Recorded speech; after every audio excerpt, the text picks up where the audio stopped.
born of trash. Boom shakalaka! Hey Goyfs, Sammy the Bull here with you. I love Goyfs. This channel is called Bad Goyfs. They've made a Goyf Commander. Now we need to turn it into a cEDH Goyf Commander. Or as close to a cEDH Goyf Commander as possible. In my honest opinion, it's very mid-range. It's not going to go super fast, although you could tweak it a little bit, maybe do some Underworld Breach type stuff, but you'll see the combos and stuff that we'll talk about here as we get along. Let me explain what a Lhurgoyf is, what a Tarmogoyf type of creature is. A Lhurgoyf specifically states on there that their power is equal to the number of cards types among cards in all graveyards, and its toughness is equal to that number plus 1. So, these are going to be powerful creatures as soon as they come out. Some of them have a few exceptions, so keep that in mind, but regardless, these creatures are still going to be powerful, especially if you're milling yourself, or milling other players, or having them discard cards. So anyway, Disa the Restless, 5 mana, Jund pips, plus 2 colorless, or 2 of any color. Legendary creature, Human Scout. Whenever a Lhurgoyf permanent card is put into your graveyard from anywhere other than the battlefield, put it onto the battlefield. Whenever one or more creatures you control deal combat damage to a player, create a Tarmogoyf token. Now, it's key verbiage right there. Whenever a creature you control deals combat damage to a player, as in, if I deal damage to this player, and I also deal damage to this player, and I also deal damage to the third player, and if you have more people in your pod that you're playing against, like a 6-person cEDH or EDH game, that means more Goyfs get created, right? So that's a key thing for her, is that so many Goyfs can get created at once, which you'll start to see is kind of nuts as we go along here. So that's Disa the Restless, and we're going to see how Disa the Restless can be turned into a cEDH deck. But first we're going to look at the pre-con and talk about things that we took out of the pre-con, which will come as probably no surprise that it was quite a bit that we had to actually take out of the pre-con. There was only a little bit left over, so here we go. Disa the Restless, right? That's the commander, obviously, leaving her in. But in the pre-con, as you can see, we looked at the pricing. The regular one is around $38 to $44, so still affordable. The other one, however, the collector's edition, a little bit more expensive for our purposes because I was changing out so many cards. I didn't want to get the collector's edition. I just chose to go with the regular edition. But that one's still on TCG Player, the collector's edition, $86 to $99-ish. So anyway, as you can see, there was 3 planeswalkers that come in the deck. Garruk, Apex Predator, Gris the Hunger Tide, Liliana Death's Majesty. In my opinion, there's only a few planeswalkers that really do well in cEDH. Not too many other planeswalkers will get you the kind of value, bang for your buck kind of impact to the game that certain planeswalkers will, such as Teferi types and Dihadas and maybe a couple of others, right? These ones that come in the pre-con are just not at that level. Gris, for example, is not super expensive. It's only 3 mana, but it doesn't really do anything impactful enough to be at the competitive level, in my opinion. Right, so all 3 planeswalkers gotta go. Now, a lot of these cards, you'll say, oh, well, that's really good for what Disa does. You know, we want to go into the graveyard, we want to manipulate the graveyard and all that kind of stuff. But if they don't have that level of impact for competitive play, then they kind of have to go. They're good. They're just not good enough to be, like, impact now kind of cards. Or they just don't really fit into what I was trying to do with the deck, which I will go over in its entirety in the cards that I did add in. So I just wanted to show, though, what the pre-con holds and then X out the cards that I took out. So the Curse Marauder, the Archon of Cruelty, the Bloodbraid Elves, Brawn, Broodmate Tyrant, Burnished Heart, Quorum, kept Eternal Witness, of course, Barrow Goyf, Anger, as you can see there. The ones without X's are still in the main deck. So all of those other ones there, yes, they do great things. They're really cool. And the only one on this page here that I almost kept Ignoble Hierarch, but I went with Delighted Halfling instead. You'll see that. And then the Gluttonous Hellkite, which is really good, actually. It's almost worth keeping. But decided to cut it for some other stuff that was more impactful, I guess. So, we kept the Necrogoyf. Yes, it's 5 mana, but it kind of feeds into what the strategy is, which you'll see here. Alright, we kept all the, most of the other Goyfs. Some of the Goyfs just didn't make the cut. So, Polygoyf, Pyrogoyf. Pyrogoyf is actually one of the main win cons in this cEDH version. Because Pyrogoyf's ability says, whenever Pyrogoyf or another Lhurgoyf creature enters the battlefield under your control, that creature deals damage equal to its power to any target. So, considering the fact that Disa, if we attack multiple players, is going to then create multiple Tarmogoyfs that are going to enter the battlefield at the same time, if you have a Pyrogoyf out, we're dealing massive amounts of damage to either one target or multiple. So we're taking out a lot. And then Selvala, of course, for the mana production. With big creatures like Goyfs, Goyfs get pretty big pretty quickly, especially if you have a huge graveyard and you're... Yeah, Selvala going to be another key to this deck as well. Right, the rest of those we kind of cut out. Another one that I almost kept was the Stitcher Supplier, because it has a mill effect on entry and when it dies. So I almost kept it. Definitely kept the Faithless Looting. Faithless Looting is great because that's a post-combat trick.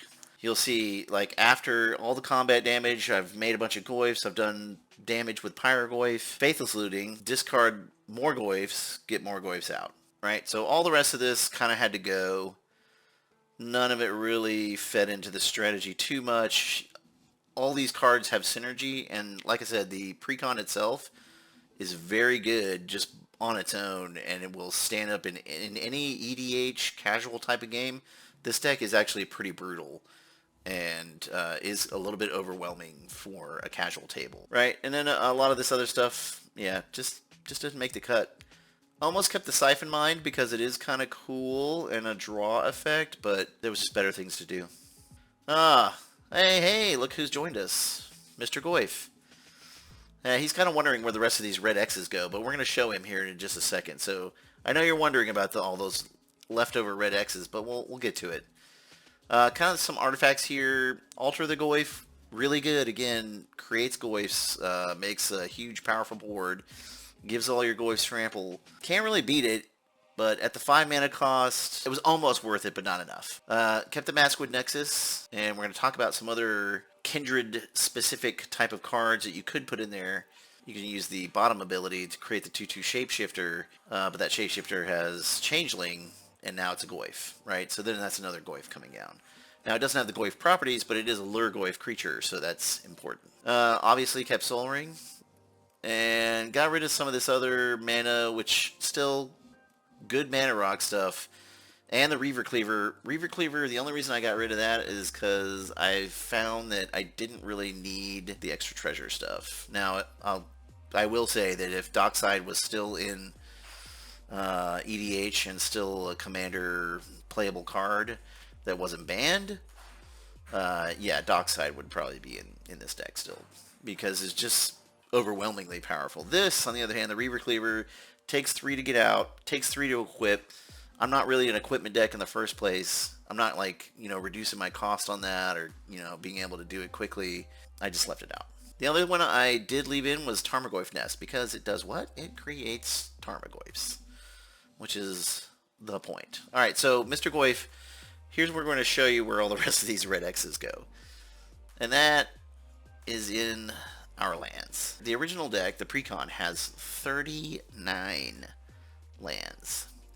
Folks, if you're building a cEDH deck that is centered around landfall or land drops, 39 lands is great. But I'm telling you, 39 lands in a cEDH, in a competitive deck, a lot of times going to end up being a dead card. You do not want to run into a situation where you're like, I need something, some gas now, and you end up just drawing 3 lands in a row. Too many lands can be a detriment to a competitive deck. So we cut out a whole bunch of lands. The only thing I left was 1 mountain, 1 swamp, because Harbinger of the Seas is a thing, Blood Moon is a thing, people changing lands into other things is a thing.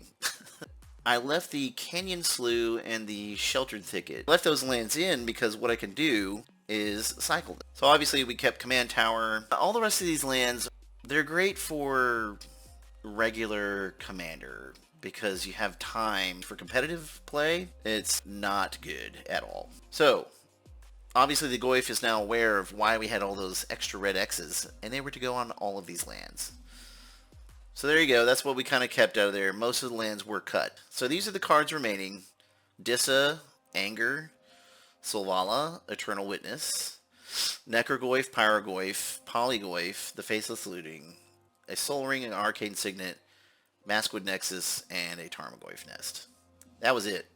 Out of the whole 100 cards, we only had 12.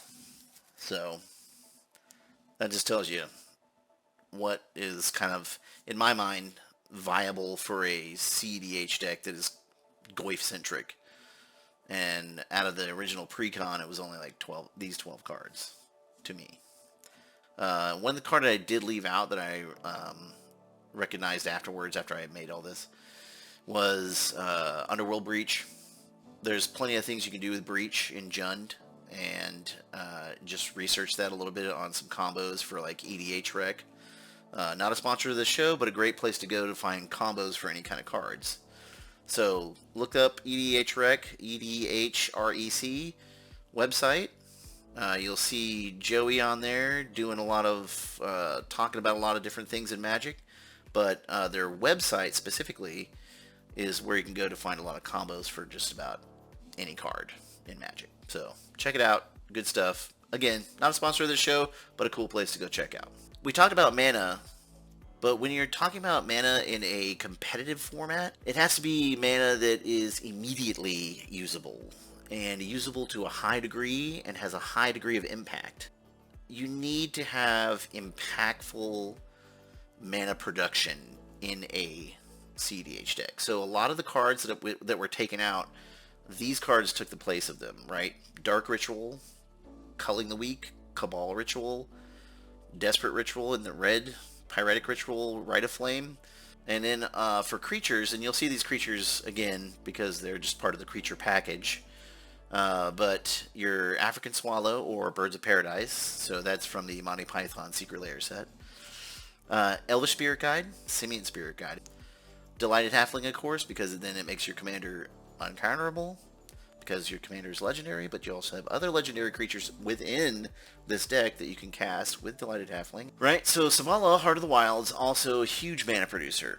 Black Market Connections, a little bit slower on that, but if you can get Black Market Connections down on turn 1, and then have that producing a treasure after your draw step each turn, or have it producing a Changeling, a 3/2 Changeling, which anything with Changeling, of course, is a Lhurgoyf creature. Or any other creature type that you would like it to be. Any other kindred you need, that's what Changeling can do for you. So the other card, which is a combo card, is Insidious Roots, but it also says on there that creatures you control have tap, add 1 mana of any color to your mana pool.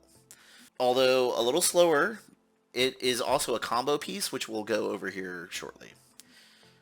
And then there's Culling Ritual. So Culling Ritual, if you're playing like anything that is green, black, Culling Ritual is a powerhouse of a mana producer. The reason is because of all those things that you see down at the bottom, all those little artifacts and stuff that I have. People play those quite a bit in cEDH, and there will be probably a plethora of artifacts out on the battlefield, or things that are 2 or less. Cards like Culling Ritual, Insidious Roots, and Black Market Connections, they help you with mana production over the long run of the game if it does go mid-rangey and a little bit longer of a game. But they are efficient mana producers. So with Culling Ritual especially, I'm wiping the board of mana sources or maybe small threats or things like stacks pieces, so you can produce a green or a black mana for each permanent that was destroyed that way. So, good stuff. And a big mana swing in your favor that you can take advantage of. So the only thing is that with Jund, yes, there are counter spells, which we'll get to, and stuff, but you may or may not be able to get that off, so you have a couple of other things that are at a slower rate able to help you gain mana advantage.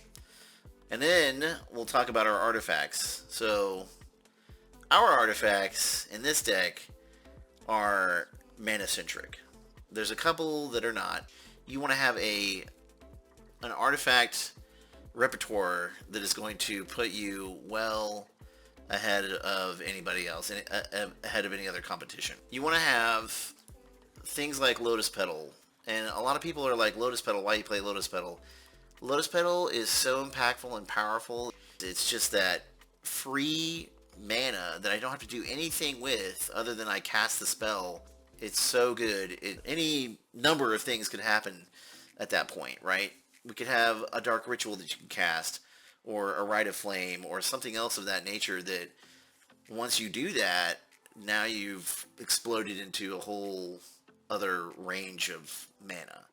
We're trying to be like, I'm going to cast multiple spells on turn 1 or 2, or 3 or 4 to win the game within that time frame, right? And we need a way to really step on the gas, and one of the ways to step on the gas is by having a mana spread like this with the rituals, the Moxes, like Chrome Mox, Mox Diamond, Mox Opal, Lotus Petal, Mana Vault, Soul Ring, Arcane Signet.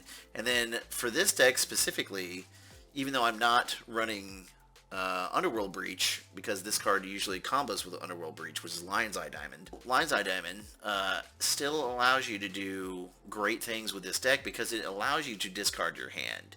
And if you have a Disa the Restless out and a Goyf in your hand, and you cast the Lion's Eye Diamond, then use that 3 mana to do whatever. The Goyf that was in your hand gets discarded, and if Disa is out, now that Goyf comes back from the graveyard. Here's our creatures. So we're going to talk about our creatures now. Obviously, the ones that you see over there that are kind of the mana-producing creatures, the core of the deck is our Goyf package. So these are the creatures we're going to be going and searching for, looking for, trying to get out or get into the graveyard or out onto the field somehow, and be impactful that way. Now, our first goal with this deck really is to get Disa out on the field. When Disa is out on the field, this whole deck explodes and is like, you know, way more powerful. But even if Disa is not out on the field, getting your Pyrogoyf is your second priority, right? So Disa first priority, Pyrogoyf next priority.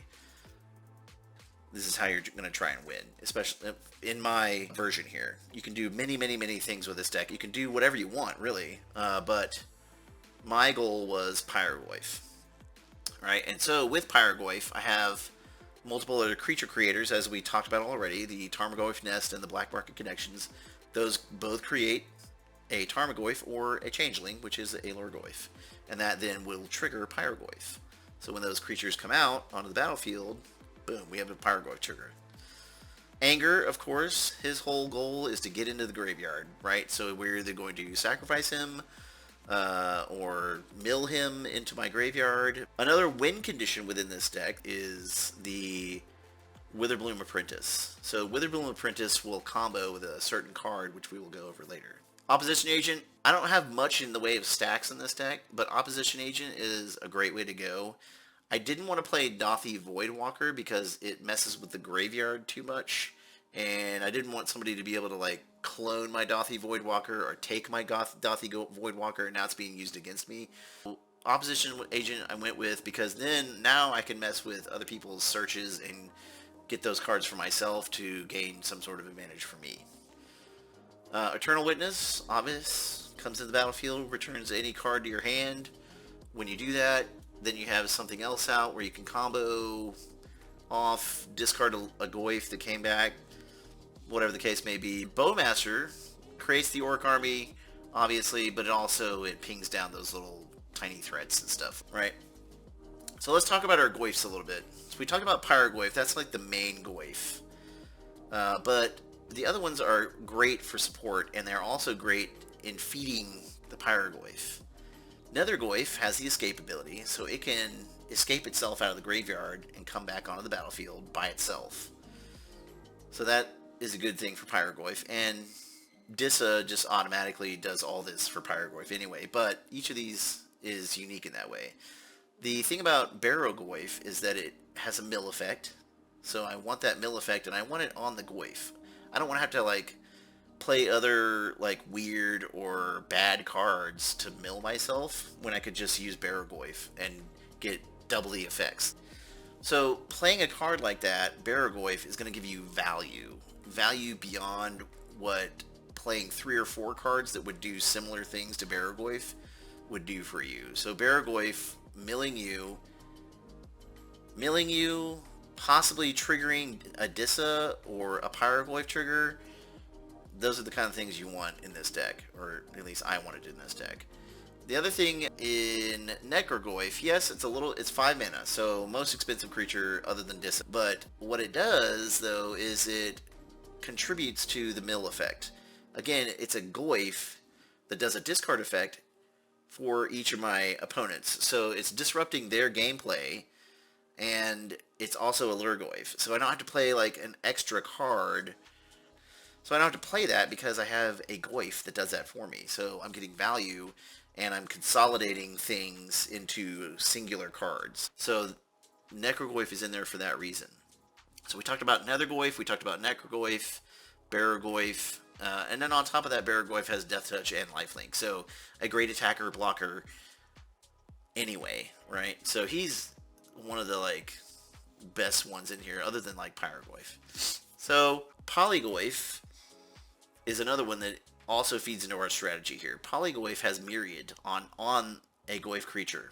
So Myriad means if I attack opponent A, that means that opponent B and C will also get a copy coming into play and attacking them during combat. And that's the other thing, too, about it, is that it's not a combat damage reliant kind of skill. What it is, it's a attack trigger. So on that attack trigger, if I have also Pyro Goyf out, I'm now creating multiple other Goyfs immediately, and then that damage can be applied prior to combat damage going off. So if there's blockers in my way, or if I know that an opponent could just be killed outright on my attack using Polygoyf. But the point being that Polygoyf is then going to come down, create a copy, that's another Goyf, that's another shot with Pyro Goyf, or it's just another big attacker that's coming down and doing some sort of damage. So the whole point of this deck, it is very combat centric, and relies on combat for the most part. I know that a lot of high level tier 1 decks are using things like Underworld Breach, you know, and those type of combos, Thassa's Oracle, Demonic Consultation. I mean, we're not even in blue, so we're not doing that at all, but there are other combos that are much quicker, much faster, but this is what I want to do. I wanted it to be Goyf-centric. So still very high power, very cEDH, very competitive, but Goyf-centric. This is our interaction. So our interaction is, I wouldn't say limited, but I kept it, you know, very tight in this deck. And Jund is just, you know, maybe too narrow, or does something that you wouldn't want to happen anyway. So one of the things I did leave out was T-Ball's Trickery. T-Ball's Trickery is a red counter spell that will counter any spell, which is great for 2 mana, a red and 1. But what it does is it makes you pick a number between 1 and 3, and then that's how many cards that person mills. They mill that many cards, and then they flip cards from the top of their deck until they flip a permanent card of some sort. Anyway, it could go really bad with T-Ball's Trickery, because whatever you counterspelled could turn into something even worse that comes out of their deck. So I just decided to leave it out. The things I do have in there are Tried and True, and definitely a new card, which is Flare of Duplication. It can copy any spell any instant or sorcery, and then I can choose new targets for the copy. So that's good. However, certain cards, like if they were playing an Assassin's Trophy, I can copy an Assassin's Trophy, but that does not mean I am stopping the other Assassin's Trophy from happening. So whatever on my board that is getting Assassin's Trophied or Deadly Rollicked, that is going to go through, so you just have to accept that you're going to lose something, but you're going to be able to Flare of Duplication, copy that spell, and then do something, you know, give them payback for that, right? The clap back. Then we have, of course, red Elemental Blast, Pyroblast, and Deflecting Swat, all tried and true red interaction spells. Assassin's Trophy, of course, destroys any target permanent. And that's great because the only downside is they get to go get a basic land, which is great and all. But the thing about cEDH is a lot of people don't even play basic lands, or if they do, they only play one. And if they're only playing that one basic land, you know, it's not that big of a deal. It's not that bad of a trade-off in my mind. Of course, then you have other things that can be free, like Deadly Rollick. If you get the commander out, it's a free spell to exile a target creature. Anything that's free in cEDH is, or has the potential to be free, is a cEDH playable card, right? Toxic Deluge, on the other hand, using your life as a resource to wipe out the rest of the board. Also really good in this deck because a lot of your creatures are going to be way more powerful than most of the creatures that are going to be out. Yes, they will still get a -X/-X from Toxic Deluge because it's for all creatures, but you can leave your creatures alive essentially because yours potentially will be bigger than most other creatures that are out with Goyfs. I mean, Saw and a Half obviously is a great card for this deck because if I have a Pyrogoyf out, and then I saw in half the Pyrogoyf, I just create two Pyrogoyfs with like no downside. Because you have to split the power and toughness. Well, the power and toughness, the base power and toughness of Pyrogoyf is 0 and 1.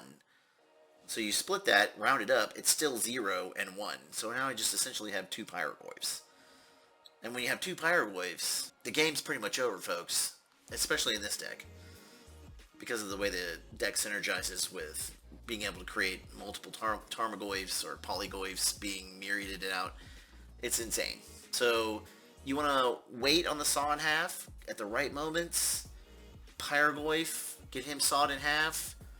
Produce two huge bangers in Pyrogoyf, and both of those coming in at the same time will also then do the damage as soon as they re-enter the battlefield from saw in half. And if you have this is the even crazier part. If you have Disa out on the battlefield and you saw in half a Pyrogoyf, and then you are able to take Pyrogoyf out of the graveyard and put it back into your hand, and then put it back onto the battlefield, now you have 3 Pyrogoyfs. And if you have a whole bunch of mana, this is like in the most perfect situation. If you had like a whole bunch of mana, and you could like recur that Pyrogoyf back to your hand, and then, or the saw in half back to your hand or something like that, and get that back into your hand, and then recast saw in half again, or even use your own Flare of Duplication to copy a saw in half. I mean, insane.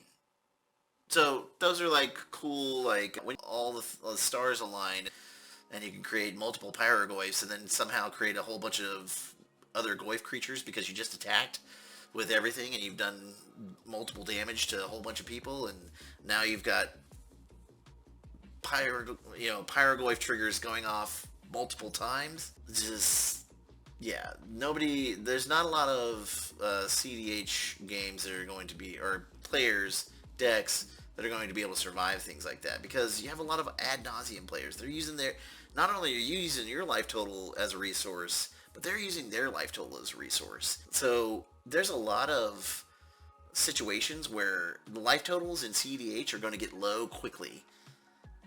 They may not, but a lot of times these kinds of things are happening. So that's kind of the whole point of this deck, is to do as much Pyrogoyfing as we possibly can. And if we can't do Pyrogoyfing, we're just going to make a crap ton of Goyfs and we're just gonna pile in there and try to attack and get those Goyfs as big as possible and take people out with our Goyf army. And if we can't do those kind of things, then we have other combos in this deck that we'll talk about here shortly. So, another combat trick type of thing you can do is things like Entomb. This is the only one of these that you can really do this with, but when you have Disa out and you cast an Entomb during combat, because it's an instant, search your library for a creature card, and put that card into the graveyard. Obviously, you're going to get something like a Pyrogoyf, or you're going to get any kind of Goyf that you can get. Or, if you have this other card, which is Maskwood Nexus out, when you have Maskwood Nexus, that makes everything in your deck a Goyf. So any of those other creatures that you would get with Entomb, if Disa is out on the battlefield, that creature is going to hit the graveyard with Entomb, and then immediately come onto the battlefield. And again, if you have a Pyrogoyf out, you're just blasting people. You're like Danny DeVito with the two guns, just started blasting, right? Again, and another way that you can do this, either post-combat or pre-combat, is the Faithless Looting, which we kind of talked about already, right? Drawing 2 cards, discarding those cards.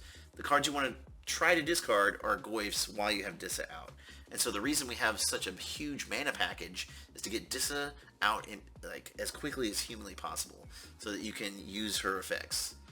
Now, in cEDH, a lot of times, you don't want to have a deck that solely relies on the commander, but this deck, the main point is the commander, but we have backup plans if all that goes south. Then we have other things we can do. So another cool little trick that I just decided to put in here, it was Smuggler's Surprise, right? Again, value card. It has a whole bunch of different effects that are specifically synergizing with this kind of deck. For one thing, it can give you a heroic intervention kind of interaction. For 6 mana, you can put 2 target creature cards from your hand onto the battlefield. Then, of course, you have the milling effect, which is the first effect.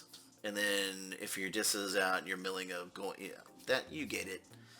We're milling cards, that's what we want to do in this deck, and we're doing it with a card that has multiple types of uses. So some other tricks, they're not really tricks, but they're kind of like slower, like, hey, I'm trying to take control of this game kind of thing. And you'll see in one of our gameplay episodes that I did use the Praetor's Grasp to max effect. I was able to do my own Demonic Tutor, right, which was search my library for a card, put it in my hand, get a key piece that I needed, and then I was able to have enough mana because of the amount of mana I was able to produce with this deck, cast the Praetor's Grasp, get somebody else's Demonic Tutor, and use that in my own deck again. So I pulled it out of their deck using Praetor's Grasp, and then got that to use for myself. So tricks like that, yes, it's a sorcery, but being able to interact with somebody else's deck and pull their key pieces out that they need to search up things and use it for your own good, that just, to me, is a must. And then, of course, Conqueror's Flail. Really, yes, it does make your creature bigger. We don't really care about that part. The part we care about is that it gives you kind of a Teferi / Grand Abolisher type of effect, where people can't interact with you other than channel spells, right? Being able to do their thing, which, there's no response to a channel spell other than trying to, like, protect the thing that usually there's like a Boseiju effect where it's destroying your key enchantment or artifact or something like that. So, but anyway, we'll get into that later. The Conqueror's Flail, though, gives you that Grand Abolisher type of effect when it's attached to your Disa or whatever, right? So, good stuff overall. I think we have a pretty good package here that is very versatile. Alright, so here now we're going to talk about the draw and our search ability and getting things out of the trash, right? So we'll start out with the draw effects. Of course, in Jund you have some real powerhouse draw type stuff. Dark Deal being one of them. Dark Deal is probably one of the most underrated cards, especially for a Jund mill or graveyard synergy type of deck. Dark Deal is amazing. It's basically Wheel of Fortune, but does one less card than what you already had. But we don't really care about that. What we care about is getting cards into the graveyard, disrupting our opponent's hands, and then drawing whatever amount of cards we can draw from that. Wheel of Fortune, almost everybody knows what Wheel of Fortune does. Everybody discards their hand, draws 7 new cards. Sylvan Library, you get the choice to draw 2 extra cards. You can pay life then to keep those 2 cards, 4 life per card to keep the cards, right? Or put them back and not pay the life. And then you have, of course, the One Ring, which has not been banned yet in Commander. Who knows? Maybe one day, right? Digging in the trash. What fun, right, Goyf? So, those are our draw effects. Pretty standard draw effects, especially for Jund. Always recommend all of those. Demonic Tutor, classic. Search your library, put the card in your hand. Don't have to reveal it. Can be whatever. Imperial Seal, same kind of thing. You pay the 2 life. It's still sorcery speed. Vampiric Tutor, pay the 2 life, get a card, put whatever you want in your hand, and usually recommended to do that at the end of somebody's turn, going into your turn, so that you have whatever card that is that's on top of your library. I say go to your hand. It goes to the top of your library and then goes in your hand after you draw. Imperial Seal, same thing, goes to the top of the library. So. And then you have things, so specifically for this deck, we want things that put things from the library into the graveyard, specifically Goyfs. So Unmarked Grave is one of those cards, right? Search your library for a non-legendary card. Hey, look at that. Non-legendary. What is non-legendary in this deck? Oh, every Goyf that we have. So they're all non-legendary, so any of those Goyfs going into the graveyard while Disa is out, boom, puts them immediately on the battlefield, right? The other card that does that is Bring Out Your Dead! Right? That's the Monty Python version of Buried Alive. So Buried Alive, search your library for up to 3 creature cards, put them into the graveyard. Easy day. Same thing with Gamble. Gamble's a great card for this deck. Search your card for any card you want, then you have to discard a card at random. It could be whatever. It doesn't really matter. We don't really care. We just like things being in the graveyard because then that increases what our Goyfs are. And if it's a Goyf that I accidentally discard, oh well. And especially if I have 1 card to get with a gamble, this is actually really good. Gambling when you only have 1 card, and that 1 card is a Goyf, right? So think about that. Gamble, really awesome for a Disa the Restless synergy. So our next card I want to talk about is a new card from Thunder Junction called Lively Dirge.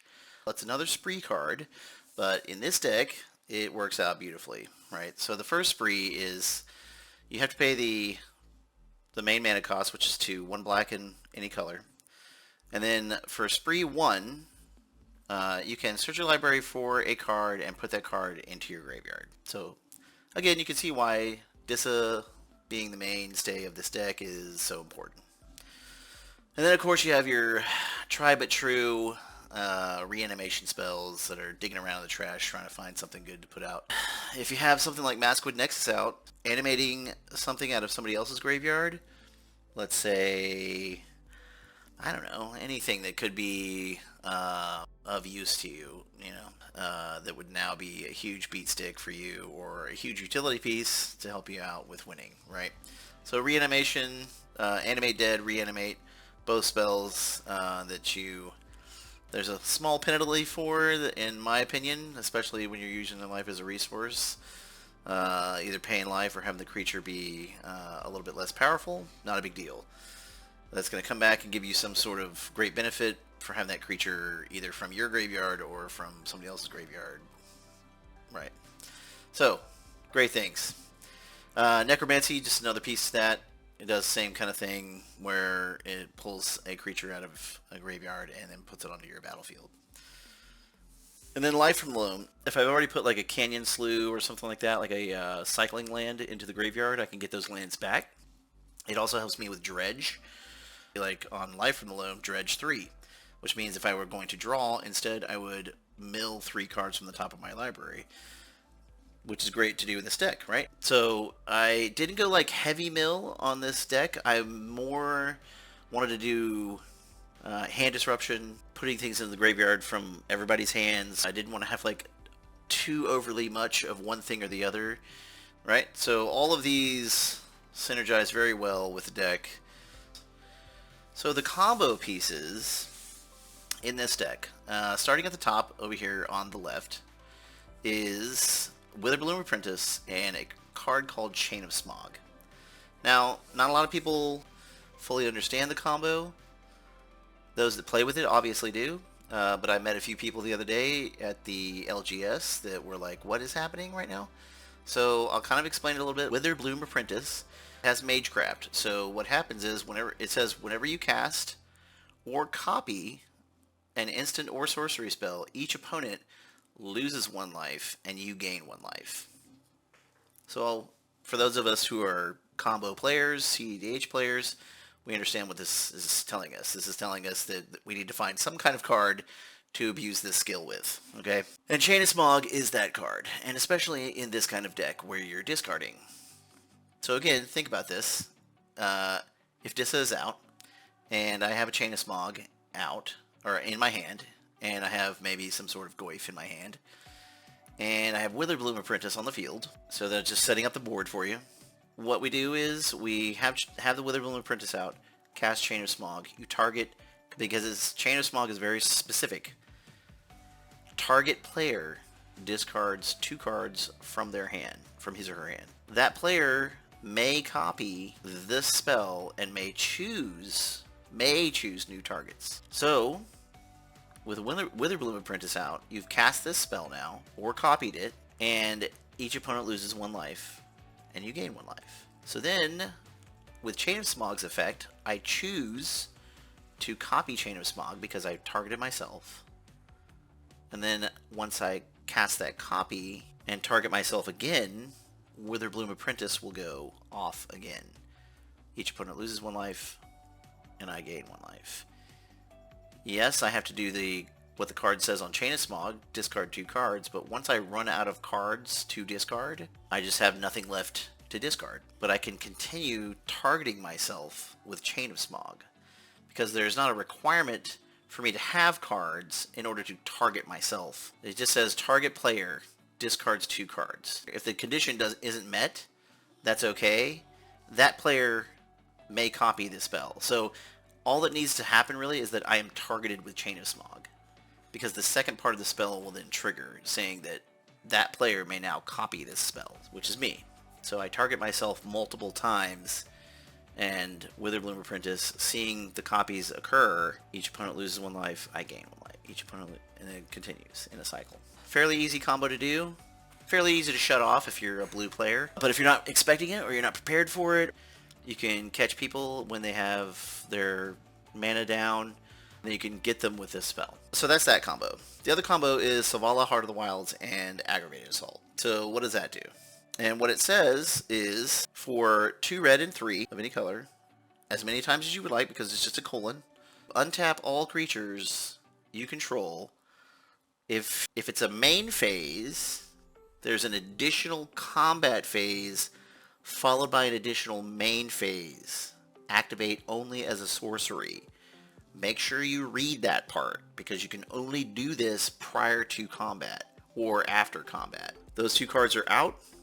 You pay the 1 mana for Selvala to tap her, add X mana, which X is the greatest power among creatures you control. If that is 5 or 6, you're good. You're able to then untap all your creatures, and then if there's a main phase, if this is during the main phase, then there's an additional combat phase after this.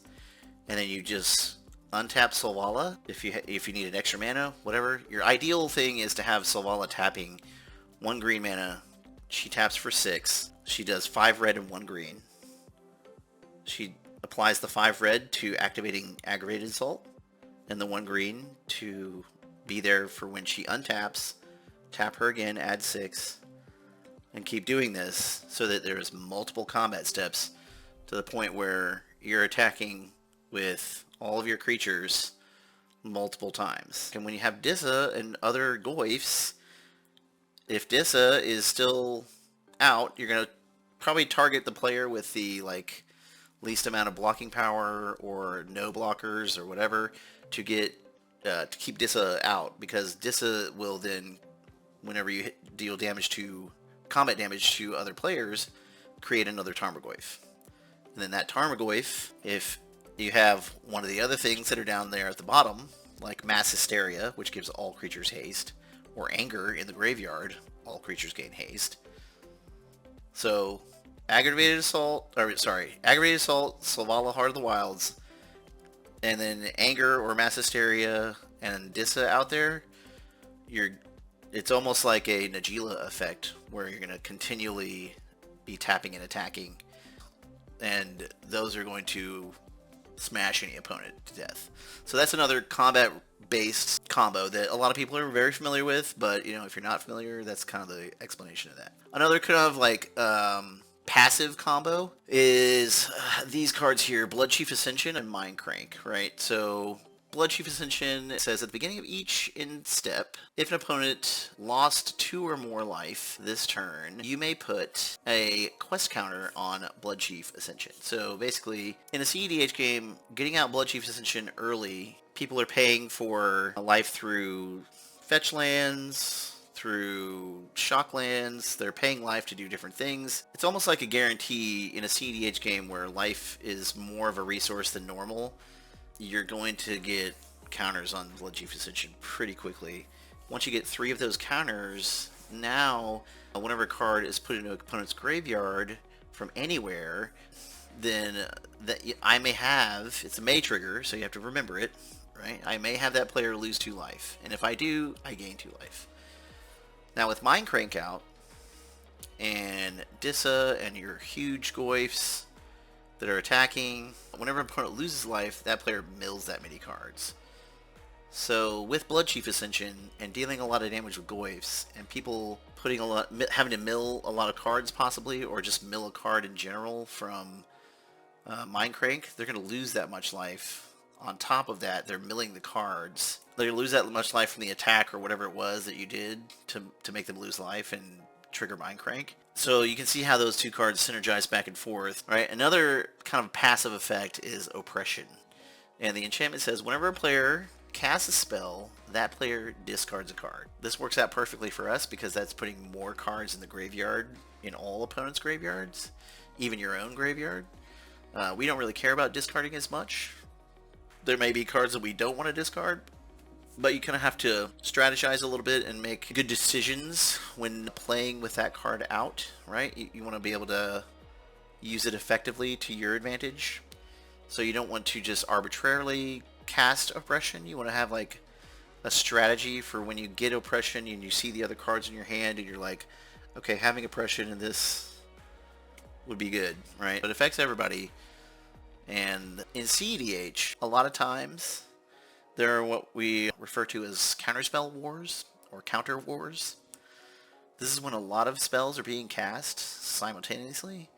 So having something like that out helps to suppress the ability to effectively have multiple counterspell things going on, because they'll have to discard that card. And all the benefits of it, discarding the card, feed into everything that you want to do with this deck, right? You have the reanimation, your Goyfs get stronger, all of that stuff, right? So Oppression, really good card in this deck. So, on to our last combo.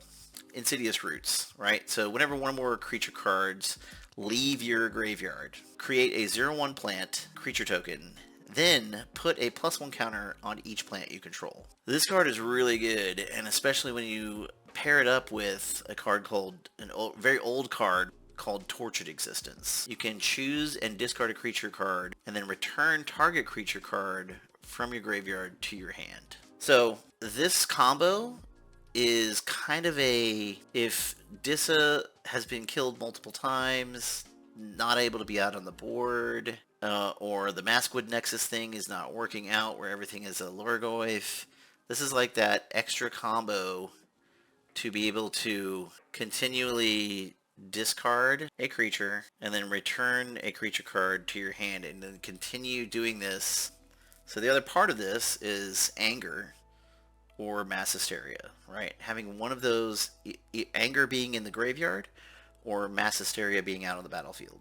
So everything needs to have haste, because once you create that plant token, that token needs to have haste in order to tap for the 1 black mana for Tortured Existence. Survival of the Fittest, very similar, but Survival of the Fittest also works with Disa, because you choose and discard a creature card, then search your library for a creature card and reveal that card and put it into your hand, right? And then you can discard that card if it's a Goyf.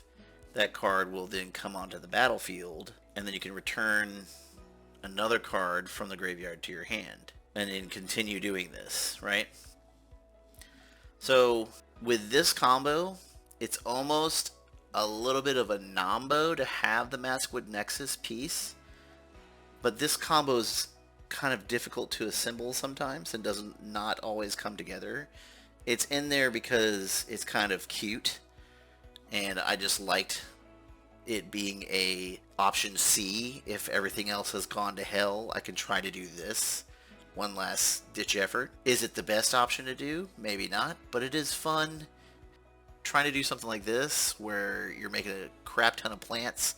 Everything has haste, your plants are all huge. Or you make a fairly decent amount of Goyfs, because Maskwood Nexus turns all those plants into creatures with all creature types.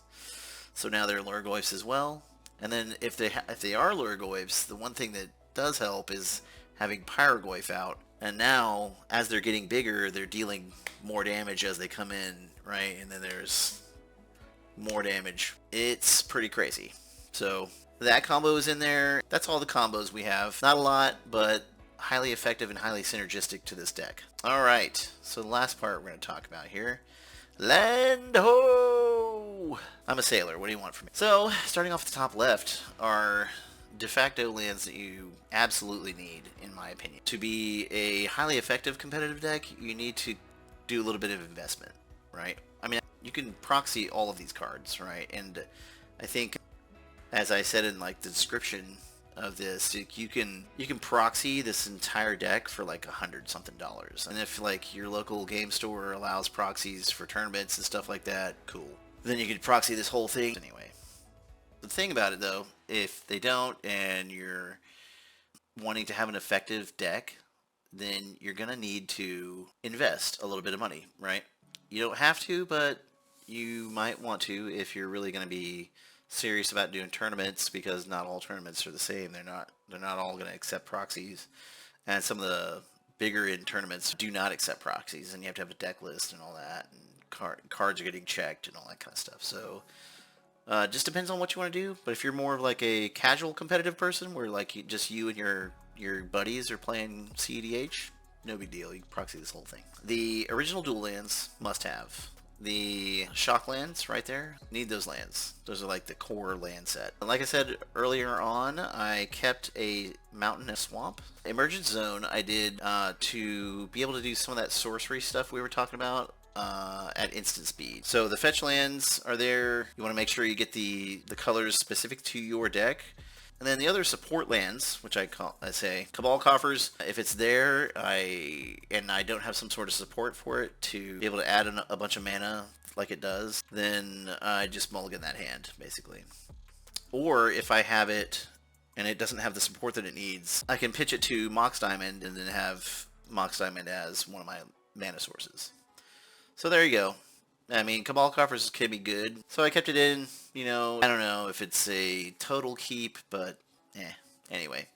So Urborg, Yavimaya Cradle Growth, that just helps me out. Yeah, it gives other people swamps or forests, but I don't really care. Urza Saga, of course, to go get whatever mana rock or whatever I need.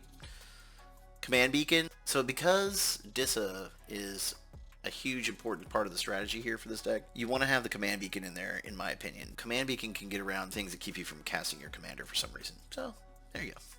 Shifting, it has Delirium. So if you have 4 or more card types in your graveyard, which this deck does quite well, then you can do for its Delirium cost, which is 2 forests and 2, and then have Shifting Woodland, copy of any target permanent in your graveyard. You know, just think of the possibilities at that point. I'm going to target whatever I need out of my graveyard, make it that permanent, like it can't get any better than that, you know. Boseiju Who Endures, you're either able to play it as land, green land, or you can use the channel ability to destroy artifact, enchantment, or non-basic land. So the rest of those there are kind of self-explanatory. Mana Confluence, being able to add a mana of any color by paying a life and tapping it. Command Tower, of course. It's a commander deck. You need to have Command Tower in there. And then the Black Gate. Black Gate is a way to get through on that damage with Disa, and then be able to create a Tarmogoyf, right? Ancient Tomb, of course, because we no longer have Mana Crypt, so we need Ancient Tomb. And Three Tree City. I can use Three Tree City to go through and create a bunch of mana based off the number of creatures of that creature type that I have. I'm always going to be choosing Lhurgoyf in this deck, at least. And then, of course, there's the old reliable Gaia's Cradle. Again, like I said, you can just proxy this deck out. If you're not playing like a tournament-style competitive EDH, like cEDH on a in a real like money tournaments. In fact, this whole deck has a lot of expensive cards in it that basically need to be proxied. Like, unless you're Post Malone, you're not gonna like go buy 10 Gaia's Cradles for all your greed decks. You know what I mean? So that's all for the cards that I have put into my deck. I hope you enjoyed this remake of the Graveyard Overdrive Pre-Con. The list that I initially got, the Pre-Con list that I found on Moxfield, was from a user called KamiNinja. So KamiNinja, thanks to you for putting up the Pre-Con list for Graveyard Overdrive. So that's the Moxfield link there. And then my link for Bad Goyfs, the Disa the Restless Goyf Mommy cEDH list, that's the link there for that. Go ahead, give a like to the video, give us a subscribe, and hit that notification button so you can get all the Bad Goyfs content that you will ever need. If you enjoyed everything, have fun rebuilding your own Disa cEDH deck. Maybe we'll see you out there in the Spell Tables lands. And then hit me up with your own concoctions, and if you have any suggestions for things that I could do differently, or things I might have missed, or whatever, then let me know. But that's how I like to Goyf. Take it easy, folks. This is Bad Goyfs, signing off. You're all my Goyfs, and I love you.